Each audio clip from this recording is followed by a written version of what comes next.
But that was quite a simple question. ठीक है, let's solve more. सब समझाता हूं मैं आपको कि क्या होता है सब्स्टिट्यूशन। ठीक है, मान लीजिए हमारे पास है integration of sign of cos x, उसके बाद है साइन एक्स डीएक्स, हमें इसको इंटीग्रेट करना है। ठीक है, नाउ अगर हमारे को इसको इंटीग्रेट करना है तो फिर भाई बेसिकली ये एकदम सब्स्टिट्यूशन क्या है, कुछ सिंप्लीफाई किया जाए। ठीक है, तो आपके दिमाग में क्लिक करना चाहिए कि भैया क्या सिंप्लीफाई किया जाए। अगर हम cos x को t डालते हैं तो cos x का डिफरेंशिएशन होता है माइनस साइन एक्स डीएक्स, है ना। cos x को विद रिस्पेक्ट टू t हम कर रहे हैं इसको डिफरेंशिएट, तो माइनस cos x का minus sine x dx by dt, chain rule लग गया, दैट इज इक्वल टू 1। या फिर आप इसको ऐसे भी लिख सकते हैं minus sine x dx is equal to dt, तो यहां पे आप लिख सकते हैं sine x dx is equal to minus dt। तो ये जो साइन एक्स dx है ये माइनस dt बन जाएगा आपका, cos x की जगह आप t डाल दीजिए। ठीक है, तो क्या बनेगा आपका बन जाएगा इंटीग्रेशन ऑफ साइन t, है ना। cos x की जगह t डाल दिया तो साइन t, और साइन एक्स dx बन जाएगा आपका माइनस dt, ये बन जाएगा माइनस dt। तो माइनस साइन तो बाहर आ जाएगा, तो इंटीग्रेशन यहां पे आ जाएगा साइन t dt। तो देखो यहां पर एक कॉम्प्लिकेटेड सा एक्सप्रेशन था, ठीक है, जिसका इंटीग्रेशन कर पाना एकदम आसान काम नहीं था, लेकिन हमने एक छोटा सा सब्स्टिट्यूशन किया। जब भी सब्स्टिट्यूशन करेंगे उसको डिफरेंशिएट पक्का करेंगे, और dx को dt की टर्म्स में एक्सप्रेस करेंगे। तो dx को dt की टर्म्स में एक्सप्रेस करने के लिए डिफरेंशिएट करते हैं, ये रूल है। ठीक है, तो यहां पर हमने वही काम किया, और अब आप देख सकते हैं कि जो आपके पास रिजल्ट आ रहा है, इंटीग्रेशन जो आ रहा है that is very simple. Sine x sine T का इंटीग्रेशन क्या होता है, that is minus cos T, minus minus plus हो जाएगा, तो प्लस कॉस टी हो जाएगा, प्लस कांस्टेंट सी भी आएगा, प्लस कांस्टेंट सी भी आएगा। ठीक है, हमेशा आता है कांस्टेंट सी। अब सब्स्टिट्यूट करने के बाद जो रिजल्ट आता है उसके बाद हमेशा आपने बैक सब्स्टिट्यूट करना है। बैक सब्स्टिट्यूट कभी भी आपने नहीं भूलना। ठीक है, तो बैक सब्स्टिट्यूट का मतलब क्या है, t की वैल्यू cos x यहां वापस डालो, तो cos ऑफ t की जगह पे आप cos x डाल दीजिए, तो cos ऑफ cos x आ जाएगा, cos of cos x plus c। ठीक है, तो इस तरीके से आ गया। ठीक है, आई होप दिस इज क्लियर। ठीक है, और एग्जांपल लिखते हैं, ठीक है, ताकि आपको और ज्यादा क्लैरिटी आए। मान लीजिए आपके पास इस तरीके से है इंटीग्रेशन ऑफ e की power x plus x dx, एकदम कॉम्प्लिकेटेड सा है। ठीक है, e की power x plus x dx ऐसे करके। अच्छा, वो आप लोगों ने वो कर लिया था कुणाल, उसमें आया 7.1 में कोई प्रॉब्लम तो नहीं किसी को, क्योंकि मैंने आपको बोला था ना 7.1 तो कर सकते हैं। ठीक है ना, तो उसमें किसी को कोई प्रॉब्लम हो तो वो पूछ लेना भाई, if anybody has any kind of problem. तो इसको जो है, अब देखो इसको हमें इंटीग्रेट करना है। देखने में एकदम ऐसे लगेगा कि कॉम्प्लिकेटेड सा कुछ है, बट ये कॉम्प्लिकेटेड है नहीं, है ना। इट इज सिंपल हो जाएगा ये, अगर हम इसको थोड़ा सा देख करें, सिंप्लीफाई करें। देखो यहाँ e की पावर में एक e की पावर x है और प्लस x भी है, तो आप इसको ऐसे लिख सकते हैं e की पावर x तो एज इट इज रहने दिया, और यहाँ पे e की पावर x ऐसे कर दिया, क्योंकि आपको पता है ना जब बेस सेम होता है तो पावर्स ऐड हो जाती है। तो अगर पावर्स यहाँ ऐड हो रही है, पावर में दो टर्म्स ऐड हो रही है, तो उनको अलग अलग बेस के रूप में ऐसे लिख सकते हैं, और यहाँ पे आ जाएगा dx। तो सबसे पहले तो हमने इसको इस तरीके से सिंप्लीफाइड वे में लिखा। अच्छा, उसके बाद अब करेंगे सब्स्टिट्यूशन। अच्छा, किस चीज का सब्स्टिट्यूशन करें, जब भी सब्स्टिट्यूशन कर रहे हैं तो आपके दिमाग में ये होना चाहिए कि सब्स्टिट्यूट करेंगे तो डिफरेंशिएट भी करना पड़ेगा। तो कुछ ऐसा सब्स्टिट्यूट करें कि उसको डिफरेंशिएट करके यहां पे आ रहा हो। तो जैसे अगर मैं ये वाला जो e की पावर x है, अगर मैं e की पावर x को कुछ डाल देता हूं t, ठीक है। तो e की पावर x का डिफरेंशिएशन क्या होता है, वो होता है e की पावर x, और यहाँ पे dx बाई dt आएगा, लेकिन इस बार मैं सिर्फ यहाँ dx लिख रहा हूं और राइट हैंड साइड में मैं dt ले जा रहा हूं, क्योंकि right hand side with respect to t करते हैं हम। तो यहाँ पे राइट हैंड साइड में 1 आना था, लेकिन मैंने e की पावर x dx dt, मतलब यहाँ पे तो देखो मैंने पूरा चेन रूल लगाया, तो ये सब स्टेप्स लिखने, ये स्टेप लिखने की जरूरत नहीं होती है, ये सिर्फ समझाने के लिए आपको फर्स्ट टाइम मैंने लिखा है। आप सीधा डिफरेंशिएट करें e की power x dx is equal to dt, बस इतना सा। अब आप ये देखिए, ये जो सारा का सारा e की पावर x dx है, ये पूरा का पूरा dt बन जाएगा, और ये जो पावर है e की पावर x वो t बन जाएगी। तो ये सब्स्टिट्यूशन के बाद बड़ी सिंपल सी चीज बन जाएगी, e की पावर t और साथ के साथ dt, जिसका इंटीग्रेशन आपको पता है। सहर बात समझ में आई? ठीक है, तो इस तरीके से तो e की पावर t का डिफरेंशिएशन क्या, इंटीग्रेशन क्या होता है, वो e की पावर t ही होता है प्लस कांस्टेंट c। ठीक है, अब बैक सब्स्टिट्यूशन कभी मत भूलना, नहीं तो आधा ही रह जाएगा क्वेश्चन। ठीक है, बैक सब्स्टिट्यूशन जो आपने सब्स्टिट्यूट किया है, ठीक है, यहां पे आप लिख सकते हैं लेट्स सब्स्टिट्यूट या लेट्स पुट e की power x is equal to t, ऐसे करके लिख सकते हैं। तो सब्स्टिट्यूशन में ये लाइन ऐड कर लेना, तो आप t जो है e की पावर x वापस डाल दीजिए, तो यहां पे आ जाएगा e की power x plus constant c। This is the answer. Back substitution के बाद जो आपके पास आता है, दैट इज योर आंसर।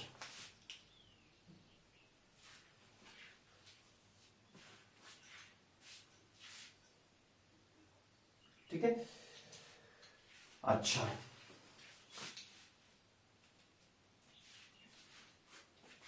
चलिए एक क्वेश्चन और करते हैं जरा, फिर हम थोड़ा अभी फॉर्मुलेस आएंगे यहाँ पे।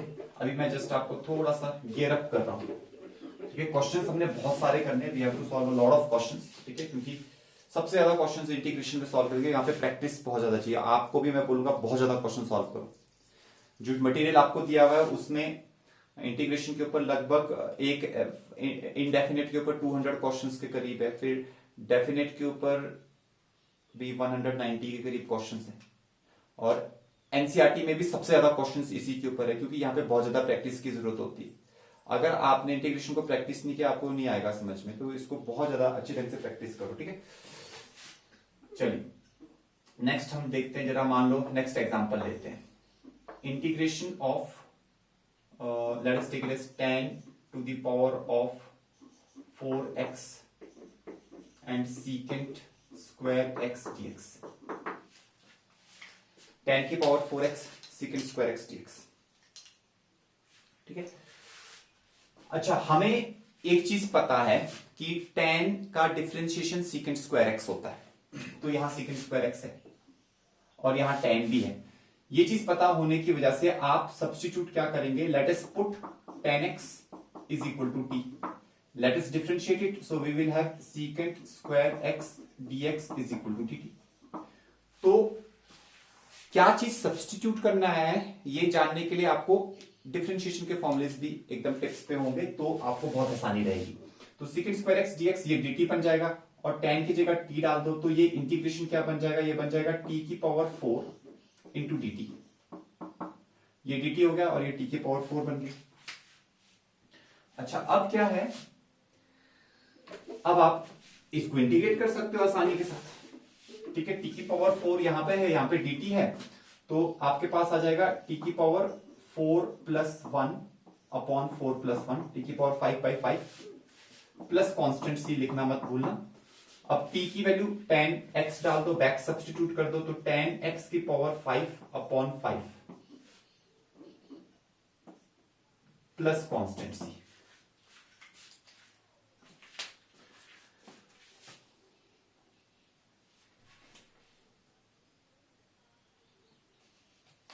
ठीक है,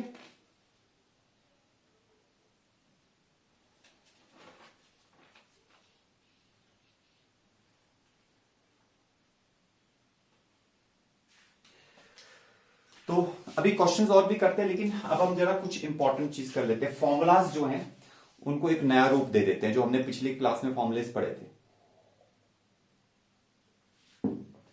देखो सब्स्टिट्यूशन की सहायता से हम अपने फॉर्मूलोज को चेंज करेंगे। अगर हमारे पास जो है,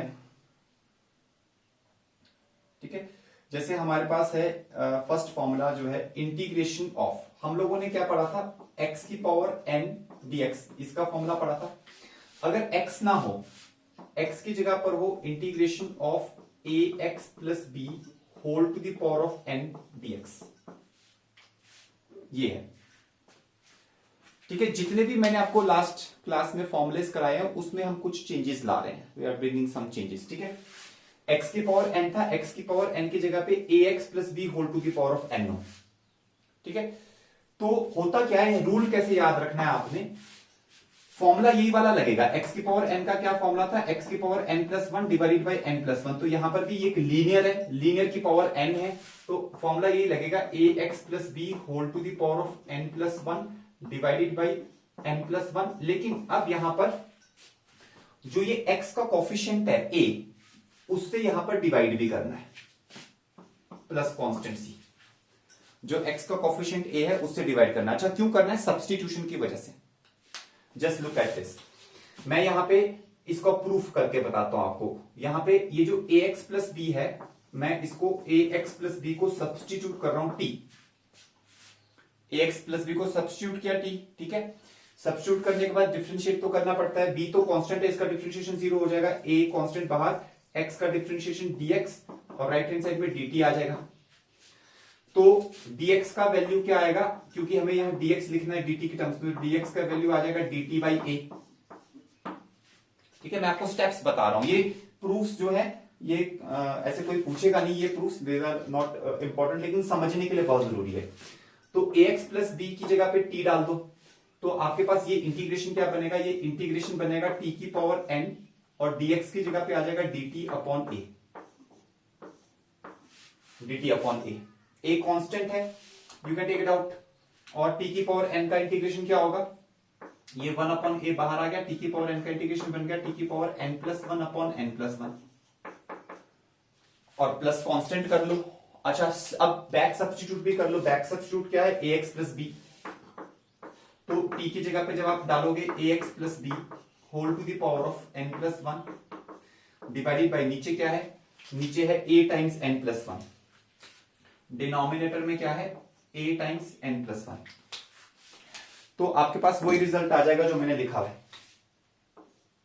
a times n plus one plus constant c, ये देखो ax plus B whole to the power of n plus one divided by a into n plus one plus constant c।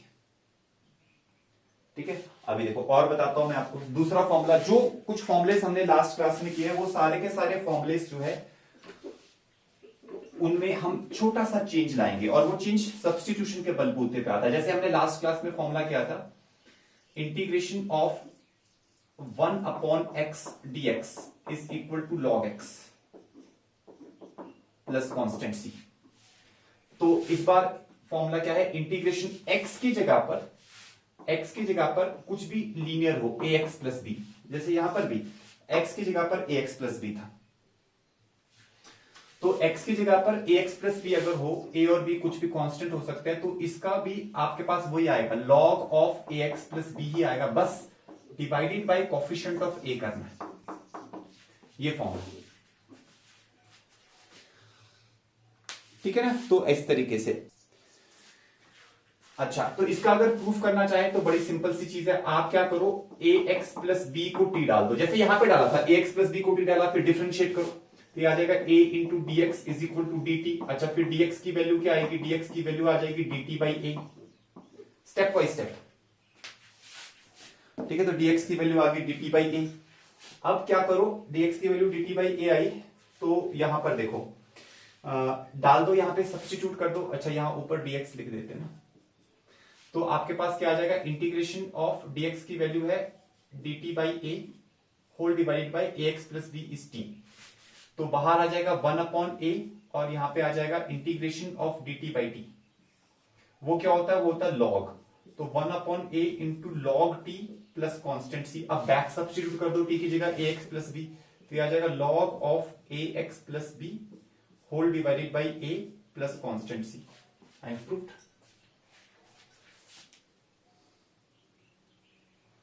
आ रही बात समझ में? ठीक है, अच्छा, और लेते हैं एग्जांपल्स। ठीक है, एक दो प्रूफ्स और कराता हूं, फिर फॉर्मुलेस लिखेंगे सारे के सारे। ठीक है, मतलब फंडा समझ लो, आप कॉन्सेप्ट को पकड़ लो। तीसरा जो हमारे पास है, तीसरा जो हमने किया था लास्ट क्लास में, that was integration of sine x dx. उसका था minus cos x plus constant c. अगर हमारे पास यहां एक्स की जगह पर sine of a x plus B हो और यहां पे dx हो, मतलब x की जगह पे ये लीनियर फंक्शन हो ax प्लस बी, तब क्या फॉर्मूला रहता है? It is minus cos of ax plus B whole divided by a। Minus cos of ax plus B whole divided by a, this is what we get. ठीक है, plus constant c, minus cos of ax plus B whole divided by a plus constant c, ये ऐसे करके है। ठीक है, अगर इसका प्रूफ करना है, अगेन ये पुट करो, डिफरेंशिएट करो, dx आएगा dt बाई a, तो इसमें मैं यही पुट कर रहा हूं, तो आपके पास क्या बनेगा? साइन ax प्लस b को क्या पुट किया? t, और dx क्या आया? dx आया dt बाई a, तो 1 अपॉन ए आ गया बाहर। इंटीग्रेशन ऑफ साइन टी या साइन एक्स dx क्या होता है? माइनस कॉस, तो ये माइनस कॉस टी आ जाएगा, प्लस सी, बैक सब्सटीट्यूट करो, t की जगह पे ax प्लस बी, तो ये आ जाएगा minus cos of ax plus B whole divided by a plus constant c। समझ में आ रहा है ना मैं क्या आपको बताना चाह रहा हूं? ठीक है, कभी भी हमारे पास इसकी अब ऐसे इस टाइप से इंटीग्रेशन हो, अब मैं प्रूफ नहीं करा रहा हूं, मैं डायरेक्टली आपको फॉर्मुलेस लिखा रहा हूं याद करने के लिए। ठीक है, कभी भी हमारे पास ऐसे आ जाए integration of cos of ax plus B dx,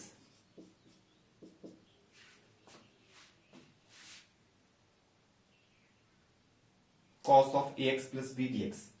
cos का इंटीग्रेशन क्या होता है? साइन। ठीक है, तो sine of ax plus B तो आएगा, लेकिन यहां पे डिवाइडेड बाई a भी होगा, कोफिशिएंट ऑफ x जो है वो a प्लस कॉन्स्टेंट c। अब मैं डायरेक्ट फॉर्मूलाज लिख रहा हूं। ठीक है, कॉस के बाद हमने क्या किया था? फिफ्थ फॉर्मूले पे आ जाइए। ओके, अगर आपके पास है integration of secant square ax plus B, secant square ax plus B dx, तो इसका बनेगा tan of ax plus B whole divided by coefficient of x that is a plus constant c। ठीक है, अच्छा, फिर उसके बाद हम चल पड़ते हैं integration of secant ax plus B into tan ax plus B. तो लास्ट क्लास में जो फॉर्मुलेस कराए हैं उनको देखते रहना, बस उसी सीक्वेंस में हम चल रहे हैं। बस अब हम ax प्लस बी ला रहे हैं, x की जगह पे ax प्लस बी, तो secant of ax plus B into tan of ax plus B, इसका बन जाता है हमारे पास secant of ax plus B whole divided by a plus constant c, secant of ax plus B whole divided by a plus constant c। ठीक है, अच्छा, फिर सेवेंथ नंबर पे हमारे पास है integration of cosecant square ax plus B, इसका integration, और dx साथ में लिखना चाहिए, इसका होता है minus cot ax plus B divided by coefficient of x is a plus constant c। Indefinite integration है तो कॉन्स्टेंट c हमेशा साथ के साथ रहेगा। ठीक है, अच्छा जी, उसके बाद हमारे पास है, यहां पे आ जाते हैं जरा,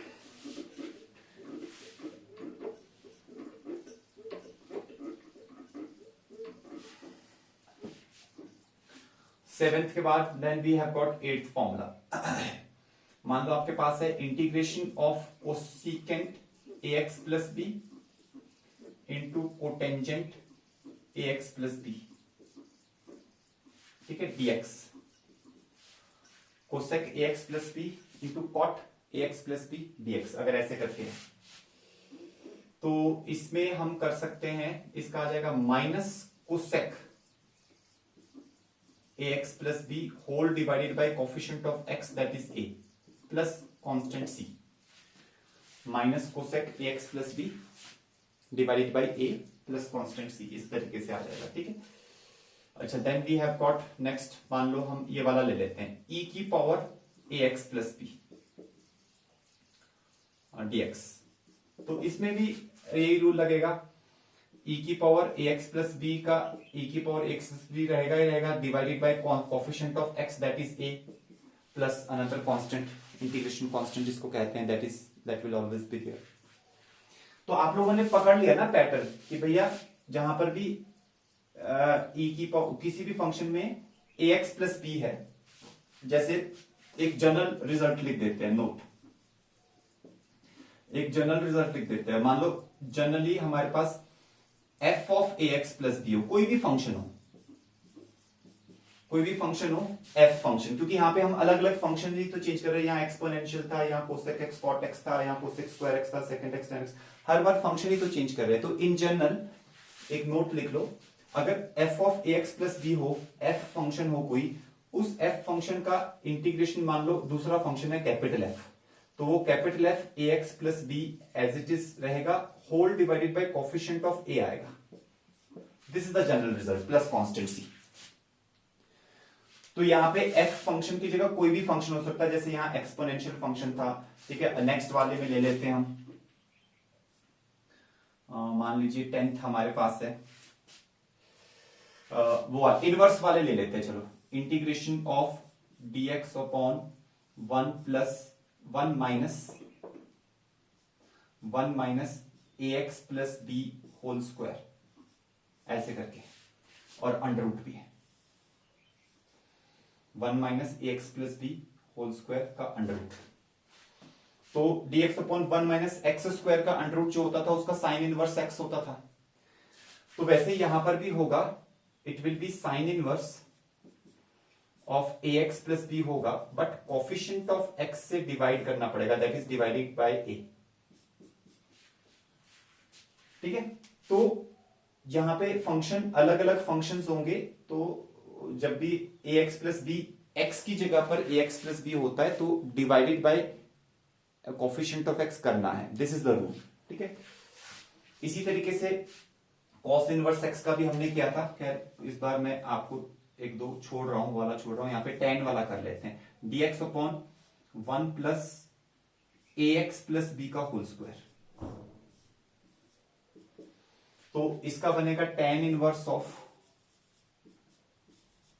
ax plus B whole divided by coefficient of x that is a plus constant c,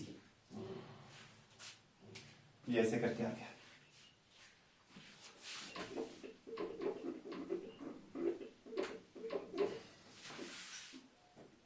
अच्छा, उसके बाद एक ये कर लेते हैं, integration of dx upon ax plus b, x की जगह पे ax प्लस बी है, under root of ax plus B whole square plus 1।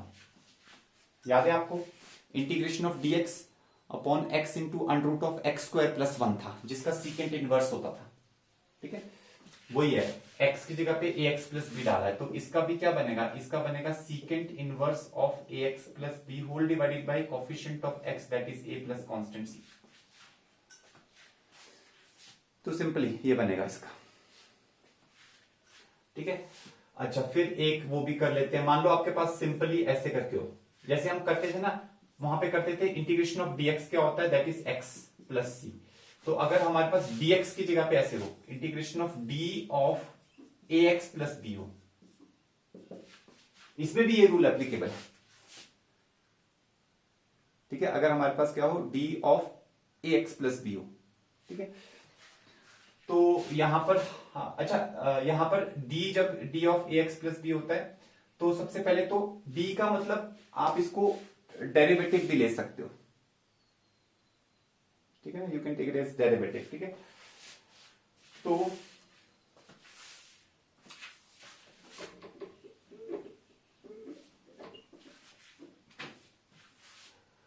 यहां पर आप क्या करोगे, यहां पर सिंपली आपके पास आ जाएगा ax plus b, that's it. ठीक है, यहां पर एक्चुअली यहां पर ये वाला ऐसे नहीं कि डिवाइडेड बाय ए करने की जरूरत नहीं, क्योंकि dx का इंटीग्रेशन, अच्छा प्लस कांस्टेंट सी तो आएगा।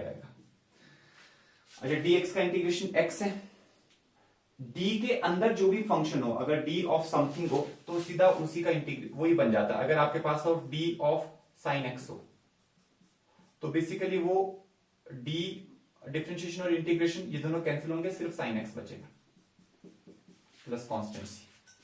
तो यहां पर थोड़ा सा ध्यान रखना है, ठीक है। बाकी सारे के सारे जो भी फॉर्मूलाज हैं उसमें ये इस तरीके से यूज हो जाता है, ठीक है। अब जैसे कुछ एग्जांपल्स करते हैं, मान लो आपके पास ऐसे करके आ गया integration of sign 2x dx, simple integration of sign 2x dx, ठीक है। तो साइन 2x का क्या हो जाएगा, यहां पे x का कोफिशिएंट 2 है तो एक तो हो जाएगा माइनस, पहले तो minus cos 2x divided by coefficient of x that is 2 plus constant c, ये ऐसे करके आ जाएगा आपके पास, ठीक है। जैसे मान लो नेक्स्ट एग्जांपल है आपके पास integration of under root of 2x plus 3 dx। अब ये लीनियर है, 2x प्लस 3 इज लीनियर और इसकी पावर कितनी है 1/2। तो जो सबसे पहला फॉर्मूला है वो तो लगेगा x की power n+1 divided by n+1, वो तो लगेगा ही लगेगा। तो आपके पास आएगा 2x plus 3 whole to the power of, ये पावर कितना है 1/2 है, तो ये आ जाएगा 1/2 plus 1 whole divided by 1/2 plus 1, ये तो लगेगा ही लगेगा। लेकिन यहां पे एडिशनल चीज क्या है, divided by coefficient of x का कोफिशिएंट है 2, उससे डिवाइड कर दो यहां पे डिनोमिनेटर में और फिर सिंपलीफाई कर दो, ठीक है। और प्लस कांस्टेंट सी तो लगाते खुद ही रहना, ठीक है, प्लस कांस्टेंट सी यहां लगा दो। तो आपके पास ये क्या आ जाएगा, ये आपके पास आ जाएगा 2x प्लस 3 की पावर 3/2 और 1/2 प्लस 1 होता है 3/2, तो नीचे आ जाएगा 2 इंटू 3/2, 2 से 2 कैंसिल, 3 बचेगा डिनोमिनेटर में, तो ये आ जाएगा 2x प्लस 3 की power 3/2 divided by 3 plus constant c, इस तरीके से, ठीक है। अच्छा जैसे अगर आपके पास ऐसे हो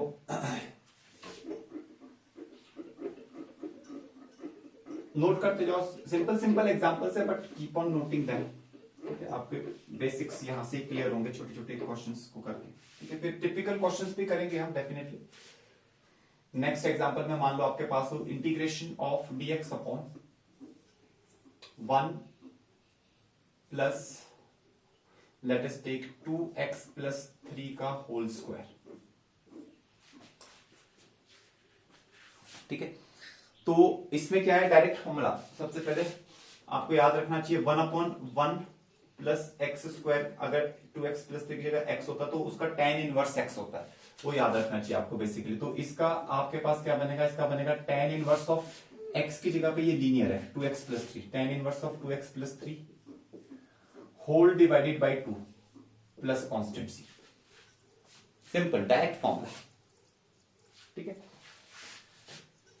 अगर आपके पास ऐसे हो integration of dx upon let us suppose हमारे पास है 4x प्लस 9, तो dx अपॉन लीनियर है, तो एनीथिंग अपॉन लीनियर जो आपके पास होता है, anything upon linear that will give you what, anything upon linear that will give you log 1/x dx का इंटीग्रेशन क्या होता है, दैट इज log। तो यहां पर भी इसका भी क्या होगा, log होगा। तो ये क्या बनेगा, ये बनेगा log ऑफ 4x प्लस 9, लेकिन divided by coefficient of x that is 4 plus constant c, बस ये चीज ध्यान में रखनी है, ठीक है। मान लो नेक्स्ट एग्जांपल है integration of 3x minus 11 whole to the power of 102 dx, ऐसे करके।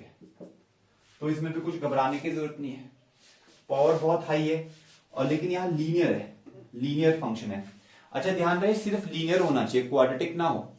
जैसे यहाँ पे 3x plus 11 is a linear, यहाँ पे 3x स्क्वायर प्लस 11 होगा तो वो क्वाड्रेटिक बन जाएगी, तब ये रूल एप्लीकेबल नहीं है। जब जब लीनियर है तो हम क्या करेंगे, सिंपल वाला फॉर्मूला लगाएंगे। लीनियर की पावर 102 को हम ऐसे लिखेंगे 3x माइनस 11 की power 102 plus 1 that is 103 divided by 103 and यहाँ पे dividing by coefficient of x that is 3 plus constant c। बस थोड़ा सा सिंप्लीफाई कर देंगे, ये अपना आंसर आ गया। ठीक है, किसी भी टाइप का कुछ भी आपके पास हो तो you can always write it like this. मान लो आपके पास ऐसे है इंटीग्रेशन ऑफ e की power 2x plus 3 whole to the power of 4 dx। मान लो ऐसे करके, अब भी आपको घबराने की जरूरत नहीं है, आप सिंप्लीफाई करो। सीधा इंटीग्रेट करने से पहले थोड़ा सा सिंप्लीफाई करो। जब ये पावर्स के ऊपर पावर होती है तो वो पावर्स आपस में क्या हो जाती है, मल्टीप्लाई होती है। तो आप थोड़ा सा इसको सिंप्लीफाइड वे में लिखिए, तो ये आ जाएगा e की पावर, ये 4 अंदर मल्टीप्लाई होगा, 4 टू 8x प्लस 4 3 12 dx। अब आप देखोगे e की पावर ये लीनियर आ गया, 8x प्लस 12 इज लीनियर, तो e की पावर x का इंटीग्रेशन तो e की पावर x होता है, तो e की पावर 8x प्लस 12 का इंटीग्रेशन क्या होगा, e की power 8x plus 12 divided by 8 plus constant c plus this constant c। Very simple. ठीक है, तो ऐसे करके बहुत सारे कर सकते हैं हम क्वेश्चंस।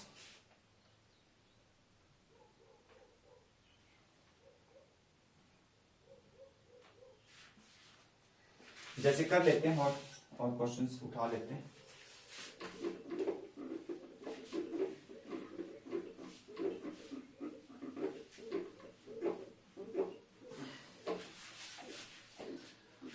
नेक्स्ट एग्जांपल ऐसे कर लेते हैं। मान लो आपके पास है integration of secant square 4x, सिर्फ सीकेंट स्क्वायर 4x। तो आप इसको ऐसे समझ सकते हो 4x प्लस 0। तो जैसे यहां पर है ना 2x प्लस 3 था, तो यहां पे तो कांस्टेंट 3 था, तो इसको 4x प्लस 0 भी समझ सकते हो, dx बाहर है। सीकेंट स्क्वायर का इंटीग्रेशन क्या होता है, tan x होता है, तो tan ऑफ 4x आएगा divided by coefficient of x that is 4 plus constant c। ठीक है, तो हमेशा ये ध्यान में रखना है। मान लो आपके पास हो cosecant 2x, cosecant 2x into cot 2x, तो cosecant 2x into cot 2x।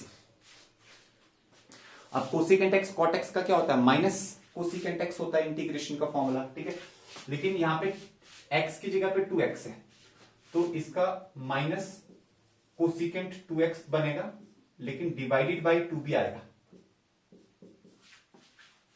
Divided by coefficient of x आएगा।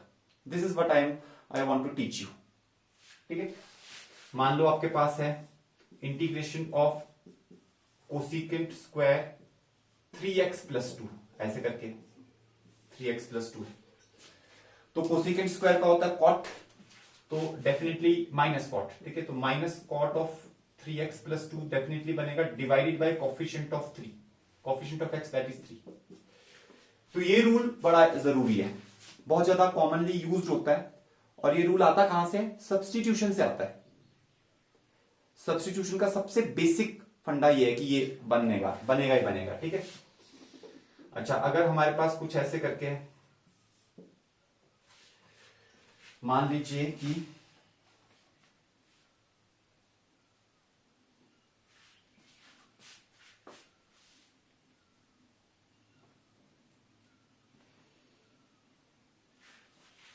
आपके पास ऐसे करके integration of dx upon 2x plus 3 की पावर 2, ऐसे ले लेते चलो 2x प्लस 3 की पावर 2 ऐसे करके।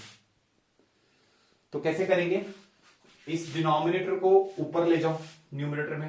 ठीक है, तो ये आ जाएगा इंटीग्रेशन ऑफ 2x प्लस 3 की पावर -2 dx, ऐसे आएगा। अब लगाओ फॉर्मूला, कौन सा फॉर्मूला, जो अभी हम लगा रहे हैं, ये आ जाएगा 2x प्लस 3 की पावर -2 प्लस 1 कर दो, -2 प्लस 1, नीचे भी -2 प्लस 1। लेकिन इंपॉर्टेंट चीज क्या है, कोफिशिएंट ऑफ x से डिवाइड करना मत भूलना, that is 2 plus constant c।